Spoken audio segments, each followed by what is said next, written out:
Mesdames et messieurs, bonsoir. En ce 173e dimanche après la Pentecôte, je vous remercie d'être venus assister à cette conférence, dont le sujet est « Le Moyen-Âge et l'hygiène ».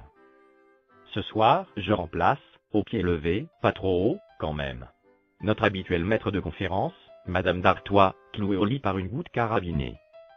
On a coutume de dire que les gens étaient sales au Moyen-Âge. Ce n'est qu'une rumeur de plus colportée par les pré-révolutionnaires. Ceux-ci n'osaient pas mettre directement en cause la monarchie en place, alors ils accusaient le Moyen-Âge de tous les maux qu'ils reprochaient à leur souverain. Les pré-révolutionnaires ont beaucoup terni l'image de cette période glorieuse, afin d'ancrer dans les imaginations l'image d'un peuple opprimé et sans ressources.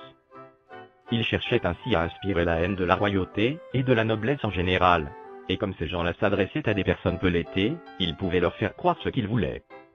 Ensuite, le mouvement romantique en a rajouté, et les historiens, en général, n'ont jamais osé nier complètement, de peur d'être désavoués par le sérail universitaire. En vérité, les personnes du Moyen-Âge aimaient beaucoup se laver.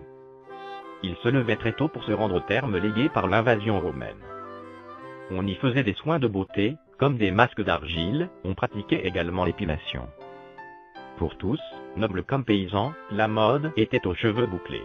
On faisait donc chauffer le fer à la cheminée, et on bouclait ainsi la chevelure. Quand un visiteur se présentait aux abords du château d'un ami, il sonnait du corps avec une mélodie qui lui était propre.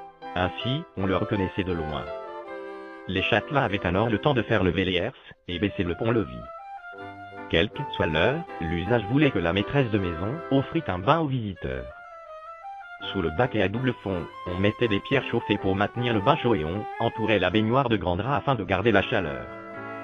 La maîtresse de maison prenait alors un bain en compagnie du visiteur, c'était la tradition. Extra, non? Pendant ce temps, on dressait la table au deuxième étage du donjon. Le premier étage étant réservé aux gens de garde. Quand je dis on dressait les tables, on les dressait réellement. On posait une planche sur des tréteaux. D'où l'expression actuelle, dresser la table. On couvrait ensuite la planche de somptueuses nappes brodées.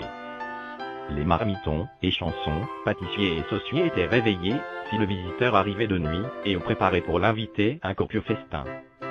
Ah! Nous aurions beaucoup à apprendre sur l'hospitalité des gens du Moyen-Âge. Mais de là à partager l'eau du bain?